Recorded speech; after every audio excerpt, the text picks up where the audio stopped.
ایک کلپ آپ کا بڑا وائرل ہوا تھا، اس میں آپ خان صاحب کو کہہ رہے تھے کہ تھوڑا اسلامک ٹچ تھے. قانونی اور آئینی اختیار ہوتا ہے اسپیکر کے پاس، اس کو ہمیشہ میں نے استعمال کیا ہے کہ نون لیگ کا جو ہے نا وتیرہ رہا ہے. اس سے پہلے نصرت بھٹو کے اوپر الٹے سیدھے الزامات، بے نظیر بھٹو شہید کی اوپر سے جہاز کے ذریعے تصویریں پھینکنا، بلیک میل کرنا، لوگوں کو ڈرانا، ویڈیوز بنانا. وہ تو خود کہتی ہے جھوٹی، میرے پاس تو ویڈیو کلپس ہیں. السلام علیکم. پاکستان ٹوڈے کے ساتھ میں ہوں میرب ذیشان. میرے ساتھ آج قومی اسمبلی کے سابق deputy speaker Qasim Khan sorry صاحب موجود ہیں. آئیے ان سے سوال و جواب کا سلسلہ شروع کرتے ہیں. جی قاسم صاحب، بہت شکریہ آپ کا وقت دینے کا. اچھا سر، الیکشن کے 2013 کے الیکشن میں جب آپ کو شکست ہوئی، اس کے بعد آپ نے 2018 میں الیکشن جو ہے اسے آپ جیتے، اور اس کے بعد آپ نے اپنے عہدے سے جو ہے وہ استعفیٰ دیا. کیا محسوس کر رہے تھے؟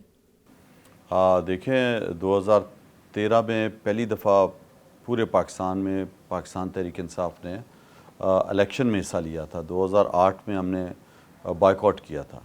تو 2013 میں صوبائی صدر بھی تھا، اور جو کوئٹہ شہر کی سیٹ تھی اس پہ میں الیکشن لڑا اور رنر اپ رات دوسرے نمبر پہ آیا تھا. 2018 میں جیتا الیکشن اور قومی اسمبلی میں آیا. یہاں پہ as a deputy speaker national assembly دوبارہ نیشنل اسمبلی سے ووٹ جیت کر بنا، اور 3.5 سال سے زیادہ ہماری تقریباً 3 سال 8 ماہ حکومت رہی. اور ہم نے پوری کوشش کیا، جو ہمارا مینیفیسٹو تھا اس میں ہم ڈیلیور کریں.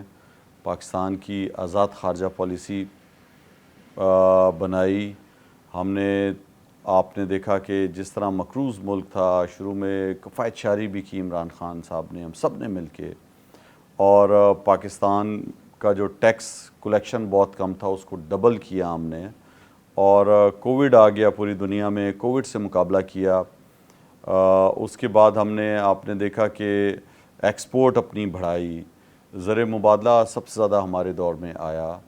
تو بڑی کوشش کی ہم نے ملک کو صحیح کریں. لیکن پھر جو رجیم چینج ہوا، غیر ملکی مداخلت ہوئی، تو اس کو روکنے کی پوری کوشش کی.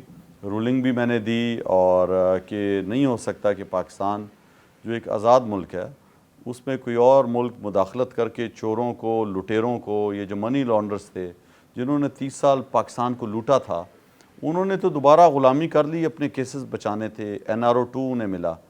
لیکن جو ہماری ایک چلتی ہوئی حکومت تھی، 6.1 کے حساب سے جو ہمارا GDP ریٹ اوپر جا رہا تھا، تو اس کو انہوں نے جس طریقے سے، آپ نے دیکھا کہ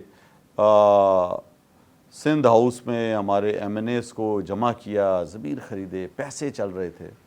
تو میں اسمبلی، آپ نے دیکھا ہے کہ چلاتا رہوں، اور پھر میں نے وہ رولنگ بھی دی کہ نہیں ہو سکتا کہ کوئی غیر ملکی حکومت جو ہے وہ پاکستان کی سیاست میں مداخلت کرے اور اس طرح ایک چلتی ہوئی حکومت کو گرائے. تو اس پہ جو ہے وہ سپریم کورٹ آف پاکستان نے، آپ کو دیکھا رات کو 12 بجے عدالتیں بھی کھل گئیں. جب یہی جمہوریت کے چیمپئن PDM کی جو جماعتیں تھیں آئین اور قانون کو بچا رہے ہیں، رولنگ کے خلاف میرے فیصلہ دیا، ہم نے قبول کیا. اور جس طرح انہوں نے ڈائریکشن دی تھی 10 بجے آپ نے اسمبلی کا اجلاس بلانا ہے، آپ نے جو ہے وہ وزیر اعظم کے انتخاب کرانا ہے، سب کچھ ہم نے کرایا. اب افسوس اس بات پہ ہوتا ہے کہ آج الیکشن جو آئین کے اندر لکھا ہے 90 دن کے اندر ہوں گے، جب وہ الیکشن کرانے کی باری آ رہی ہے، چیف جسٹس نے سوموٹو ایکشن لیا، تاریخ دی. اب جو ہے وہ عدلیہ پر پہلے بھی انہوں نے حملہ کیا 97 میں سپریم کورٹ پہ، آج پھر سپریم کورٹ کے ججز کو تقسیم کرنے کی کوشش ہے.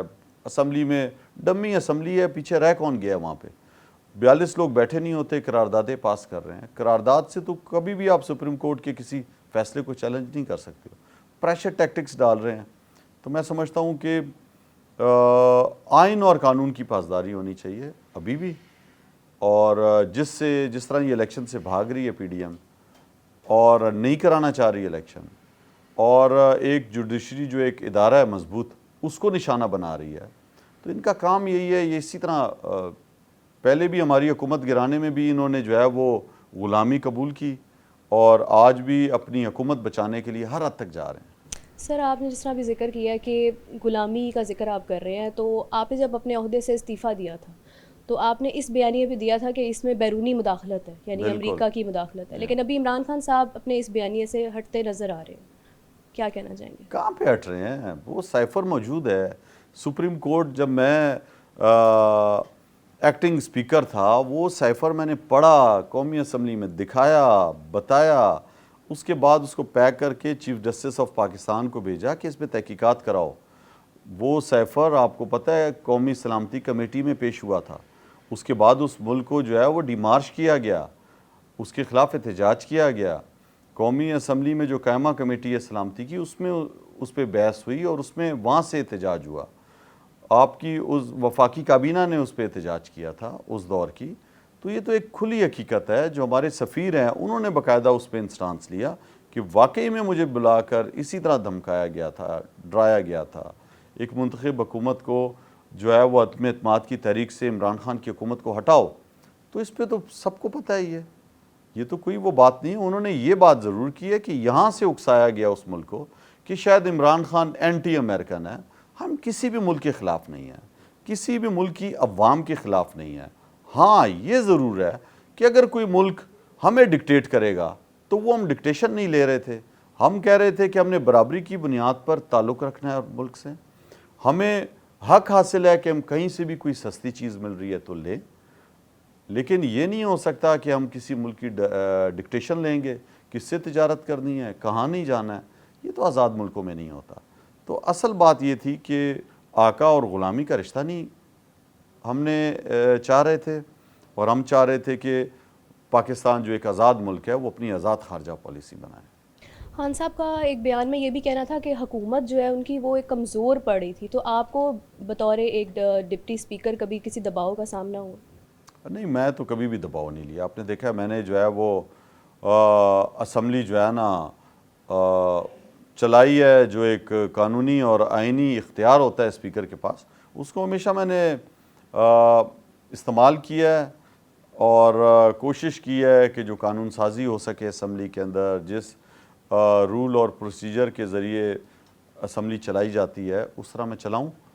پریشر تو یہ ہوتا ہے جو عوام کا پریشر ہوتا ہے، جو پاکستانی عوام ہے، جو ہم سے چاہ رہی تھی کہ ہم بہتری لے کے آئیں، ہم اداروں کو مضبوط کریں، ہم ان کے لیے ایسے قانون بنائیں جس سے زندگی ان کی آسان ہو. تو بدقسمتی سے 2/3 میجورٹی ہماری تھی نہیں، اور اس کے باوجود بھی میں سمجھتا ہوں کہ بہت سے بہترین قانون ہم نے بنائے. قاسم صاحب، آپ کو ملنے والے جو ووٹ تھے اس کے بارے میں کہا جاتا ہے، بلکہ نادرا کی باقاعدہ ایک رپورٹ ہے کہ اس میں 50,000 سے زائد جو ووٹ ہے وہ ویریفائڈ نہیں تھے. 4 سال آپ اسٹے آرڈر پر بھی رہے. یہ کیا ماجرا ہے؟ اصل میں دیکھیں یہ پروپیگنڈا ہوتا ہے ہر ایک کے خلاف. جب لیکن اسمبلی نادرا میں کی رپورٹ ہے اس حوالے سے. نادرا کی رپورٹ ہے، میں آپ کو پورا تھوڑا سا آپ سن لیں میری بات. الیکشن ہوئے اور میں نے لیے 25,980 کے قریب ووٹ. جو سیکنڈ آیا تھا اس کے تھے 20,370-80 ووٹ، اور جو تھرڈ آئے ان کے 11,000 کچھ ووٹ تھے. ان تینوں کے ووٹ بھی آپ اگر ملا لو تو وہ 55-60 ہزار کے قریب ووٹ تھے. اور میرے خلاف پروپیگنڈا کیا جی اس کے 65,000 جعلی ووٹ. جس کے ووٹ ہی 25,980 ووٹ ہو تو اس کو 65,000 جعلی ووٹ تو نہیں پڑ سکتے. بات یہ ہے کہ جو انک استعمال ہوئی وہ میگنیٹک انک نہیں تھی. الیکشن کمیشن کا کام تھا الیکشن کرانا، میرا نہیں. کہیں پہ بھی یہ نہیں لکھا کہ قاسم سوری نے کوئی دھاندلی کرتے ہوئے پکڑا گیا ہے یا اس کے بندے پکڑے گئے ہیں. 1 سال کے بعد جو ویریفیکیشن ہوئی ہے ووٹوں کی، وہ جو مشین نے کی ہے وہ اتھینٹک یہ نہیں ہے کہ آپ قانون میں لکھا ہوا ہے کہ یہ مشین اگر ووٹ پاس کرے گی تو وہ ووٹ اتھینٹک ہے. نادرا نے وہ ووٹوں کی تصدیق کی ہے اور اس کے اندر یہ لکھا ہے کہ جو 50,000 ووٹ ہے اس کے اندر جو NIC لکھا ہوا ہے وہ بالکل صحیح ہے. انگوٹھوں کی تصدیق صحیح نہیں ہو رہی، مشین اس کو اٹھا نہیں رہی. کبھی آپ کا ہلکا سا ہاتھ جو ہے وہ ایسے کر کے آپ لگائیں گے یا زیادہ انک لگ جائے تو وہ آپ کا مشین نہیں اٹھاتی. اکثر آپ بینکوں میں بھی چلے جاؤ اور آپ وہاں پہ ویریفیکیشن کر رہے ہو، کبھی کبھی وہ اسکین نہیں کرتا آپ کے انگوٹھے کو، تو وہ اس پہ لکھا ہوا ہے. جب میرے ووٹ ہی 25,900 یا 26,000 کے قریب ووٹ ہیں تو اس میں 50,000 جعلی ووٹ کیسے پڑ سکتے ہیں؟ لیکن قاسم صاحب آپ کا تو بڑا اسٹرانگ اس کے بارے میں ایک مطلب آنسر ہے، تو پھر آپ 4 سال اسٹے پر کیوں رہے؟ اسٹے پہ تو نہیں, میں تو قانونی طور پہ جو مجھے ایک اختیار حاصل تھا, میں نے اپیل کی اس فیصلے کے خلاف, اور اس فیصلے کے خلاف سپریم کورٹ میں کیس لگا ہوا ہے میرا. میں نے تو کوئی یہ نہیں کہا کہ مجھے آپ اسٹے دے دیں. انہوں نے جب یہ خود سپریم کورٹ کے جسٹس نے سنا کہ ووٹ ملے ہیں اس کو 26,000 کے قریب اور اس پہ الزام ہے 50,000 کا, تو 50,000 ووٹ تو 26,000 ووٹوں میں نہیں ڈل سکتے. تو اس وجہ سے انہوں نے جو ہے وہ برقرار رکھا میری قومی اسمبلی کی ڈپٹی اسپیکر کے حیثیت سے بھی, اور میری جو قومی اسمبلی کی ڈی نوٹیفائی مجھے کر دیا تھا, انہوں نے دوبارہ اس کو نوٹیفائی کیا.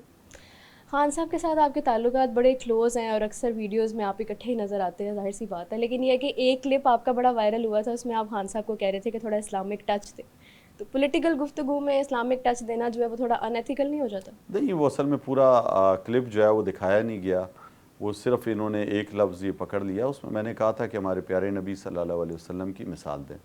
تو میں سمجھتا ہوں تا قیامت ان کی مثال جو ہے وہ تمام انسانیت کے لیے جو ہے وہ بہترین ہے.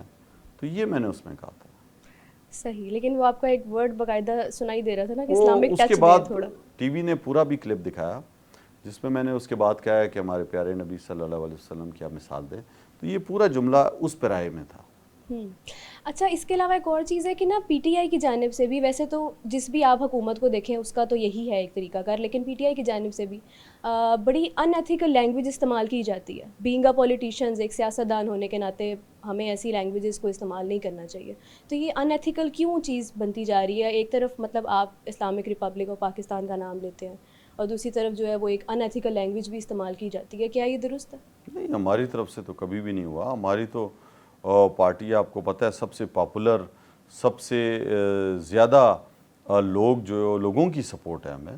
تو اگر ہم اس طرح کی حرکتیں کر رہے ہوتے, بلکہ یہ تو آپ نے دیکھا ہے نون لیگ کا جو ہے نا وتیرہ رہا ہے. اس سے پہلے نصرت بھٹو کے اوپر الٹے سیدھے الزامات, بے نظیر بھٹو شہید کی اوپر سے جہاز کے ذریعے تصویریں پھینکنا, بلیک میل کرنا, لوگوں کو ڈرانا, ویڈیوز بنانا. وہ تو خود کہتی ہے جھوٹی, میرے پاس تو ویڈیو کلپس ہیں. تو آپ مجھے بتائیں, جس پارٹی کے لیڈر یہ حرکتیں کرتے رہے ہوں اور جو چور ہوں, منی لانڈرز ہوں, جن کو سزا ملی ہوئی ہو سپریم کورٹ سے, جو بھاگے ہوئے ہوں 50 روپے کے اسٹامپ پیپر پہ, تو ان سے آپ اخلاقیات سیکھو گی. جو سپریم کورٹ پر حملہ کرتے ہوں, جو آج بھی ججوں کی ذاتی زندگی کو ڈسکس کرتے ہوں, جو فون پر جسٹس قیوم کو حکم دیتے ہوں, یہ لوگ ہمیں سکھائیں گے؟ عمران خان کو پوری دنیا جانتی ہے, ان کے کریکٹر کو جانتی ہے, آج پورا پاکستان ان کے ساتھ کھڑا ہوا ہے. تو میں سمجھتا ہوں کہ کبھی بھی کوئی بھی شخص جو سچ نہ بول رہا ہو, اس کے پیچھے عوام اس طرح نہیں نکلتی. ان جھوٹوں کے یہ سب کچھ کارنامے رہے ہیں, اور یہ اوپر سے یوتھ کو یوتھیا بولنا, یہ کون سی, آپ مجھے بتائیں, آپ یوتھ کو اٹریکٹ کرو گے اس سے؟ آپ الٹے الزامات دے کر کیا پھر کہو گے کہ ہمیں ووٹ ڈالو؟ یہ تو وہ لوگ ہیں جو آج بھکلائے ہوئے ہیں, ڈرپوک بزدل لوگ ہیں, بھاگ رہے ہیں اپنی جو ہے وہ, آپ انگریزیاں دیکھو کیسی کیسی لکھ رہے ہیں, لوگ ہنستے ہیں ان پہ, پھر اپنی پروموشن کے ان کے طریقے آپ دیکھو. تو میں سمجھتا ہوں کہ جو ہمارے ساتھ جو پاکستان کے نوجوان ہیں, چاہے وہ سوشل میڈیا پہ ہیں, چاہے وہ ان کا مقابلہ کر رہے ہیں خود, اور یہ عوام کی آواز ہے. آپ دیکھیں نا, یہ تو بیچارے باہر بھی نہیں جا سکتے, باہر بھی جاتے ہیں تو لوگ ان کو جو ہے نا کیسی کیسی باتیں کرتے ہیں, اس لیے کہ انہوں نے ڈیلیور نہیں کیا, انہوں نے چوری کیے ہیں پیسے, انہوں نے لوگوں کے حقوق پہ ڈاکہ ڈالا ہوا ہے, لوگوں کا خون چوسا ہوا ہے, لوگوں کو غصہ آتا ہے. لوگ دیکھ رہے ہیں ملک کتنے آگے چلے گئے ہیں دوسرے, اور ہمارے ملک میں ہم ابھی تک اسی چیزوں میں پھنسے ہوئے ہیں. یہ جو نئی رجیم چینج ہوئی تھی اور یہ عمرہ کرنے گئے ہوئے تھے, وہاں پہ پاکستانیوں کے جذبات تھے, ہم نے کسی کو کچھ نہیں کہا ہوا تھا. لوگ, میں آپ کو بتا رہا ہوں, یہ چاہے لندن کے روڈوں پہ بھی گھوم رہے ہو نا, تو جو وہاں پہ اوورسیز پاکستانی رہتے ہیں, وہ ان کو کہتے ہیں کہ دیکھو یہ معاشرہ دیکھو, یہاں پہ کس طرح جو ہے وہ جواب دہ ہے یہاں کے حکمران, اور تم یہاں پہ عیاشیاں کرنے آئے ہو. وہ انہیں کستے ہیں باتیں ان کے اوپر, جو آپ کسی کو نہیں روک سکتے جو جمہوری معاشرے میں ہے. تو جب سعودی عرب میرا خیال عمرے پہ گئے تھے, وہاں پر بھی لوگوں نے نعرے لگائے, تو اس کے ریئیکشن میں جب سیری میں ایک ہوٹل پہ بیٹھا ہوا تھا, تو انہوں نے پری پلانڈ طریقے سے حملہ کرانے کی کوشش کی, اور وہ بزدل پھر بھاگ بھی گئے. اس سے کہ عوام میرے ساتھ نکل آئی, جو وہاں پہ ویٹرز تھے, جو لوگ اور دوسرے بیٹھے ہوئے تھے, انہوں نے ان کو پکڑ کے مارا. پھر تو یہ میں تو ہر جگہ پھرتا ہوں, لوگ پیار دیتے ہیں, لوگ اتنی عزت دیتے ہیں, لوگ اپنے جذبات کا اظہار کرتے ہیں کہ انشاءاللہ آپ لوگوں کو ہم سپورٹ کر رہے ہیں, آپ نے پیچھے نہیں ہٹنا ہے, آپ نے ڈٹ کے کھڑے رہنا ہے, آپ نے حقیقی آزادی کی اس تحریک میں جو ہے پاکستان کو ان چوروں سے بچانا ہے. تو میں سمجھتا ہوں اللہ کا شکر ہے کہ حکومت چھوڑنے کے بعد بھی پہلی پاکستان کی حکومت ہے, اور لوگ ہیں پاکستان تحریک انصاف کے جو کہ ان کو لوگ ہر جگہ پر عزت بھی دیتے ہیں, پیار بھی دیتے ہیں, اور حوصلہ بھی بنتے ہیں ان کا. اچھا سر, الیکشنز کے حوالے سے جو سچویشن جا رہی ہے ابھی, اس حوالے سے آپ پبلک میں کیا میسیج دینا چاہیں گے؟ دیکھیں, میری تو پورے پاکستان سے اپیل ہے کہ جس طرح ہماری مائیں, بہنیں, نوجوان, بزرگ بھی آج حقیقی آزادی کی اس تحریک میں عمران خان کے ساتھ کھڑے ہیں, اور ہم سب کو پتہ ہے جو جبر, ظلم, فسادیت اس حکومت نے برپا کی ہوئی ہے, جو انسانی حقوق اس نے پامال کیے ہوئے ہیں, جس طرح چادر اور چار دیواری کا جو ہے وہ تقدس پامال کیا ہوا ہے, جس طرح پولیٹیکل ورکرز کو, سیاسی ورکروں کو اٹھا رہے ہیں, ڈرا رہے ہیں, دھمکا رہے ہیں, کیسز بنا رہے ہیں, سوشل ایکٹیوسٹ بیچارے لڑکے جو مختلف سوشل ڈیجیٹل اس پہ جو ہے اپنا اظہار رائے کر رہے ہوتے ہیں, ان کو اٹھا رہے ہیں. آپ مجھے بتائیں کہاں پہ اس طرح لکھا ہوا ہے, کہاں پہ ہمارے قانون اور آئین میں یہ چیز ہے؟ آپ جو ہے زبردستی لوگوں کے گھروں میں گھس کر, ایف آئی آر ہے نہیں آپ کے پاس, وارنٹ ہوتا نہیں, آپ اٹھا لیتے ہو, پھر آپ جو ہے اغوا گرفتاریاں کر رہے ہو. آپ عمران خان پر قاتلانہ حملہ پہلے کرایا, جب اس کی جے آئی ٹی بن رہی تھی, جو لوگ نامزد ہوئے, جو بتایا گیا کہ ایک نہیں 3 لوگ تھے, وہ آپ نے مسخ کر دی. اس کے بعد 150 کے قریب عمران خان صاحب پر کیسز ہیں, قیادت پر کیسز ہیں. آپ پورے پاکستان میں پھراتے ہو زبردستی, ایک لاہور سے اٹھا کر پہلے کوئٹہ لے جاتے ہو, کوئٹہ سے پھر سندھ میں لے جاتے ہو, پھر آپ پشاور لے جاتے ہو. تو یہ میں سمجھتا ہوں کہ ابھی عوام اس سے بھی تنگ آ گئے ہیں, خوف کے بت توڑ دیے ہیں انہوں نے, لوگوں نے, اور اس سے کرنے سے میں سمجھتا ہوں ان کی اور کمزوری ظاہر ہو رہی ہے. ڈرپوک لوگ ہیں. آپ مجھے بتائیں, NRO2 عمران خان صاحب ہمیشہ کہتے رہے میں نہیں دوں گا, نہیں دیا. انہوں نے 1100 ارب روپے کی چوریاں بچائیں, اوورسیز کے ووٹ کا حق ختم کر دیا, EVM مشین ختم کر دی. آج عوام کے سامنے ہے سب کچھ. اب پنجاب میں اور پختونخوا صوبے میں الیکشن ہونے جا رہے ہیں. الیکشن یہ کرانا نہیں چاہ رہے ہیں, بہانے کر رہے ہیں. 90 دن سے اوپر آئینی طور پر جو ایک حکومت تھی پنجاب میں نگران, وہ بھی ختم ہو چکی ہے. غیر آئینی طور پہ یہ بھی بیٹھے ہوئے ہیں, اور سپریم کورٹ کے چیف جسٹس پر پریشر ڈال رہے ہیں کہ کسی طرح وہ اپنا فیصلہ واپس لے. پاکستان نے اگر ترقی کرنی ہے تو وہ آئین اور قانون کی پاسداری میں ہے. اگر آئین اور قانون پہ یہ نہیں چلیں گے اور یہ اسے باہر نکل کے جو ہے وہ اپنی حکومت مسلط کریں گے ہم پہ, تو میں سمجھتا ہوں اس طرح پاکستان نہیں چلے گا. اچھا قاسم صاحب, آپ ابھی بات کر رہے تھے حکومت کی. آپ کی حکومت میں ایسی کیا چیز تھی؟ غربت جو ہے وہ پہلے بھی تھی, غربت اب بھی ہے, تو ایسی کیا چیز تھی جس کی وجہ سے لوگ آپ کو ووٹ دیں؟ 4 سالہ حکومت میں ایسی کیا کارکردگی تھی جس کے حوالے سے لوگ محبت تو کرتے ہیں عمران خان صاحب سے, لیکن کوئی ایسی کارکردگی جس کی وجہ سے لوگ ووٹ دیں, وہ کیا تھی؟ دیکھیں, ہماری دور حکومت میں میں نے آپ کو بتایا سب سے زیادہ ٹیکس کلیکشن ہوا. ہم نے لوگوں کی زندگیوں میں بہتری لانے کی کوشش کی. پیٹرول ہم نے جو ہے دنیا میں فی بیرل بہت مہنگا تھا, ہم نے 150 روپے کا پیٹرول دے رہے تھے, آج 300 کے قریب پیٹرول انہوں نے کر دیا ہے. ڈالر آپ کے سامنے ہے 187 روپے کا تھا, آج وہ 300 کے قریب پہنچ چکا ہے. کھانے پینے کی چیزیں آپ دیکھ لیں, ہمارے دور میں جو ہے وہ 5,500 روپے کا 100 کلو آٹا تھا, آج وہ 12-13 ہزار روپے کا مل رہا ہے. ہم نے تو سہولت دی ہوئی تھی لوگوں کو, 12 ہزار روپے. آپ نے دیکھا کووڈ میں دنیا میں اتنی تیزی سے کیش پیسہ کہیں پہ تقسیم نہیں کیا جو ہم نے بغیر سیاسی مداخلت کے انتظامیہ کے ذریعے ہم نے دیا. تو لوگوں نے ہمارے دور میں دیکھا کنسٹرکشن بوم پہ تھا, پاکستان کی تاریخ کے سب سے زیادہ ٹریکٹر بکے, کسانوں کو سب سے زیادہ آمدنی ان کی بڑھی, ان کو فصلوں کے پیسے ملے, 4.5% سے جو ہے زراعت ترقی کر رہا تھا. موٹر سائیکلیں سب سے زیادہ بکیں, لوگوں کے پاس پیسے آئے, انہوں نے خریدی اپنے لیے. گاڑیاں سب سے زیادہ ہمارے دور میں بکیں. تو میں سمجھتا ہوں کہ پاکستان جو ہے وہ ترقی کر رہا تھا. 6.1% GDP ریٹ تھا. ہندوستان کا کووڈ میں گرا, بنگلہ دیش کا گرا, یورپ کا گرا, پوری دنیا میں جو ہے وہ اقتصادی بحران تھا، اس بحران میں بھی ہم نے پاکستان میں سہولت دی ہوئی تھی لوگوں کو. آج 6.1% سے جی ڈی پی تھا، آج جو ہے وہ مائنس میں چلا گیا، 1% بھی نہیں ہے. تو انشاءاللہ جب آپ کا حکمران ایماندار ہوتا ہے، سچا ہوتا ہے، چور نہیں ہوتا، محنت کرتا ہے اپنے لوگوں کے لیے، تو وہ اللہ تعالیٰ کی نصرت آتی ہے اور ملک آگے جاتے ہیں. ہمارے سامنے آپ چائنا کی مثال ہے، ہمارے سامنے بہت سے ایسے ممالک ہیں جو ہماری طرح تھے، ترکی کی مثال ہے، لیکن اچھے حکمرانوں کی پالیسیز کی وجہ سے، ایمانداری کی وجہ سے لوگوں کو برابری کی بنیاد پہ موقع ملتے ہیں اور وہ لوگ اپنے ملک میں ڈیلیور بھی کرتے ہیں اور آگے بھی آتے ہیں. 1 کروڑ سے زیادہ اوورسیز پاکستانی باہر بیٹھا ہے جو اسکلفل بھی ہے، جس کو پتہ ہے، پیسے بھی ہیں ان کے پاس. تو جب آپ ان کو یوٹیلائز کریں گے، جب آپ ان کو ووٹ کا حق دیں گے، آپ انہیں کہیں گے کہ آپ کا ملک ہے، آپ آئیں، انہیں یہاں پہ سہولتیں دیں گے، بلکہ لوٹیں گے نہیں جب، تو میں سمجھتا ہوں کہ پاکستان بالکل ترقی کرے گا اور آنے والا دور جو ہے وہ مستقل بنیادوں پر ان چوروں سے جان بھی چھڑائے گا اور عبرت کا نشان بھی ان کو بنائے گا، جزا اور سزا کا قانون بھی لے کے آئے گا اور آئین اور قانون کی پاسداری بھی ہوگی.